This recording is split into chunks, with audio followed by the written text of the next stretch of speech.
2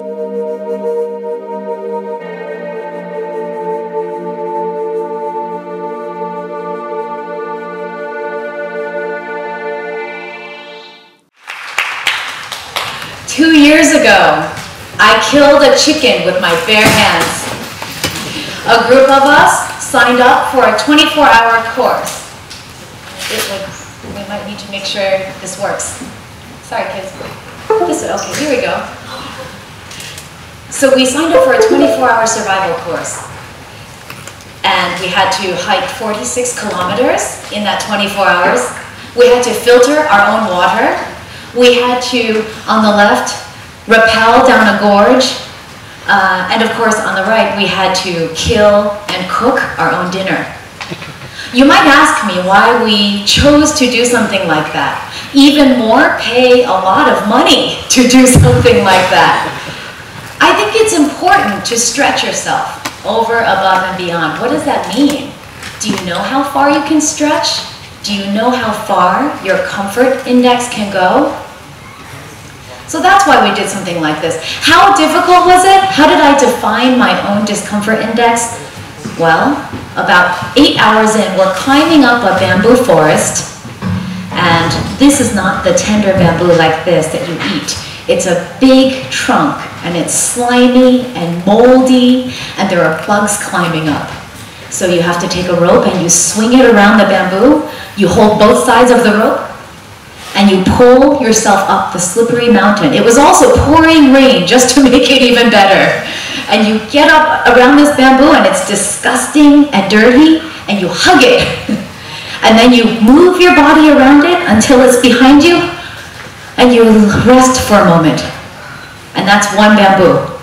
And then you throw your rope and you do it again, all the way up the mountain. That's how we went up the mountain.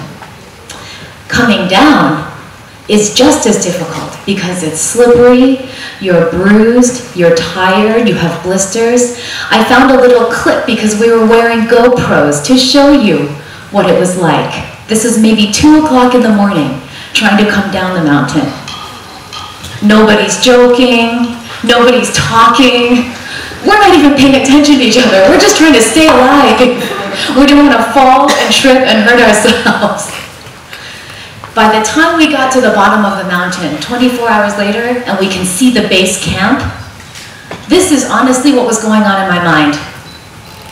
Left, right, left. It's so close. I don't want to give up. I can get there. And it was an amazing experience. Does it sound fun? Weirdly, it was a lot of fun because I walked out confident. I had no idea I could do this. And it was fun because I shared it with some friends, and I was bruised and cut. Coming down the mountain, I hit my head a lot. Maybe that's why I was so happy. But this is what it is to stretch yourself. Many, many years ago, my husband and I went to Africa. The largest waterfall in the world is Victoria Falls. And we tied ourselves together and we jumped. You know what? Never mind. This is not discomfort. This is stupid, kids. If you think about this, forget I ever said it. Don't do this. My daughter's here. Don't go bungee jumping. Let's go back to the comfort zone. What is the comfort zone? It's like this little guy. You're relaxed. You're in control of your environment. I mean, life is so easy. When he wakes up, he doesn't even have to move. He just turns his head and he can eat. Right? I know a lot of the kids here just finished your midterm tests. This probably looks pretty good. But why don't you want to stay here? Well, can he learn? Can he grow?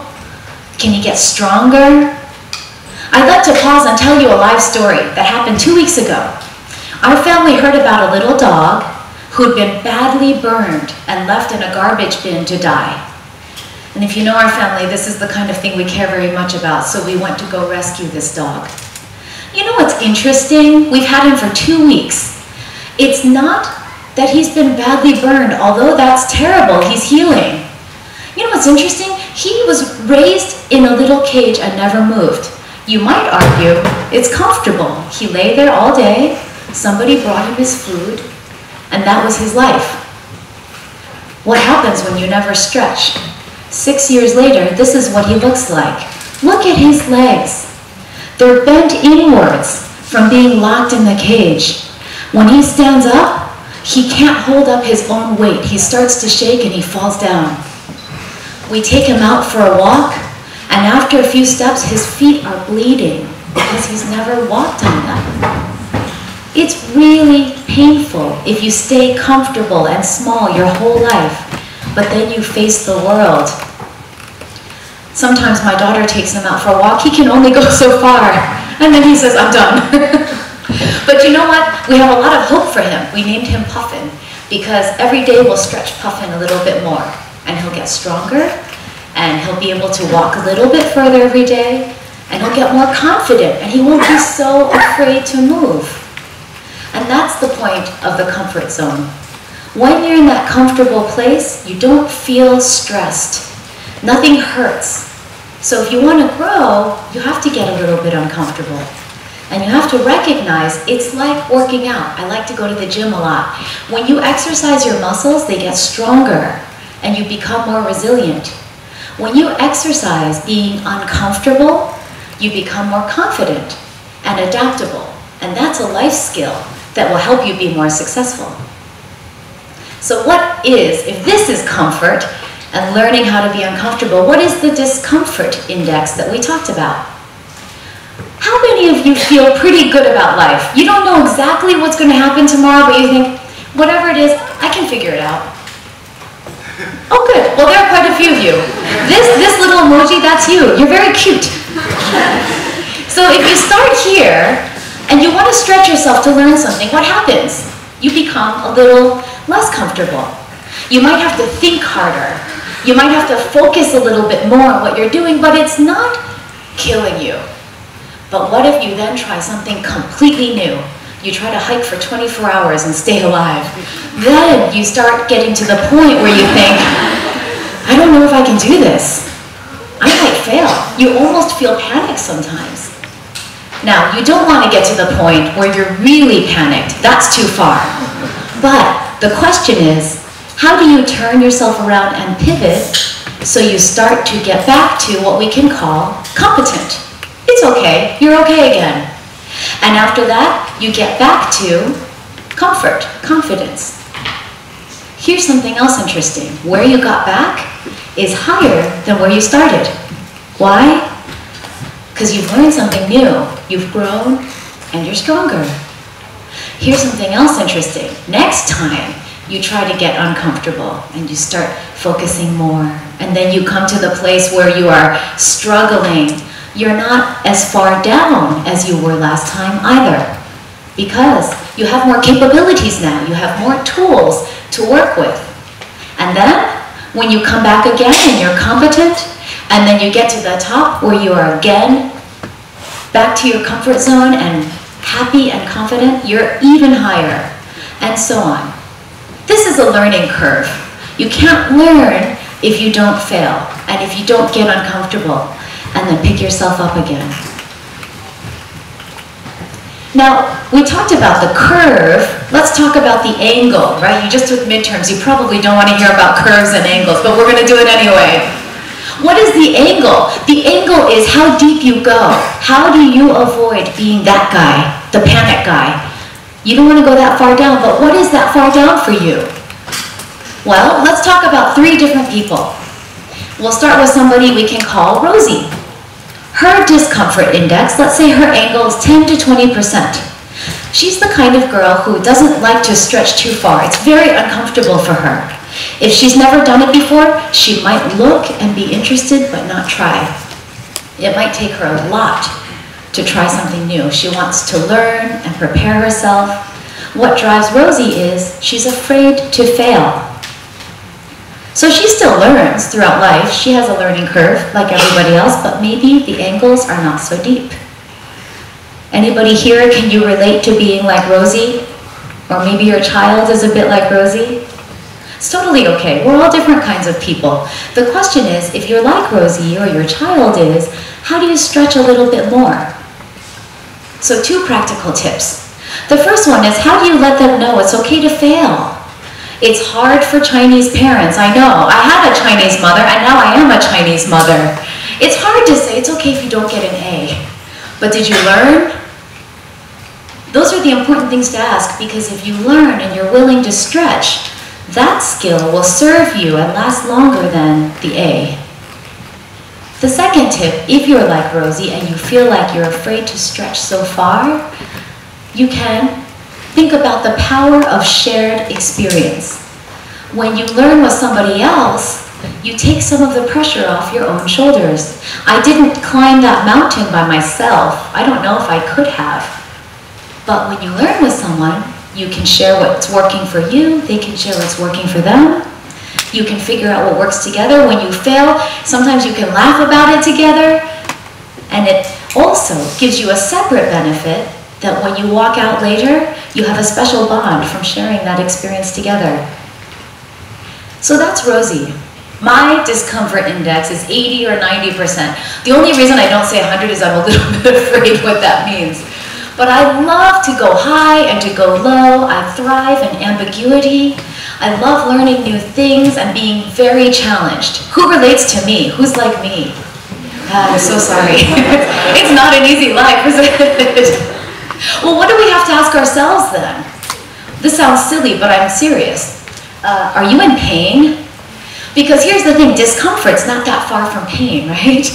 Sometimes you forget, you love being uncomfortable and stretching, and you don't even realize, I've gone too far. This is no longer stretching. Now, this is not good for me. So that's something to think about. The other one is, what are your priorities? Come speak at the most prestigious school in Shanghai? Of course. Go rollerblade with my daughter? Of course. Write a book about the spare room? Of course. And suddenly you think, wait, what am I supposed to spend my time on? There's so many things that interest you. So if you're one of these guys, lay out your priorities, write them down so that the important things get done well. So that talks about the curve and the angle. My first takeout is know yourself. Some of you related to Rosie, some of you related to Ben or to me. Do you know where you are? Do you know what your limits are?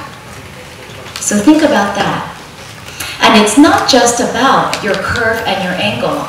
You can tell I like science because I have one more factor. I want to talk about speed. You've got a curve that looks like this, but the question is, how quickly do you navigate those turns? If you get stuck in this deliberation mode, you might be here too long and forget, what was the purpose? What are you trying to do? If you get stuck down here, it might be hard to pivot and come back up, right? That's happened to all of us. So how do you take note of your speed? Just a couple of tips. One, find a mentor, a peer mentor or somebody older or more experienced who can coach you and say, you know, I feel like you're struggling here. Or, you know, I think I can help you with this. Have you considered this? The second thing, it sounds quite practical, but have a timeline. You don't know you missed a milestone if you don't have milestones. So give yourself times, give yourself key measures so you have an idea of what that looks like. It doesn't have to be very mathematical, but give yourself some points at which you know, okay, this is on track, or no, I've fallen off track. And sometimes if you're just stuck at that bottom, you need a parachute. And that just means you have to be airlifted out of the situation. That happens as well. You need help, you need a fresh start, but you need to know where you are in your learning curve to know that that's the tool you need. So you've got your curve, you've got your angles, and you've got your speed. My key point on speed is this. We have to be agile and adaptable. It increases our odds of success. So the faster you fail, not if you fail, because we'll all fail if we're learning, but the faster you fail, the faster you learn. It's a very simple recap, actually. Just two things. Define. Yeah, you're going to get some homework. I know you just had your midterms, but you have two things to do tonight. One, define yourself. Define your curve and your angles, and think about where your limits are and how far you can go.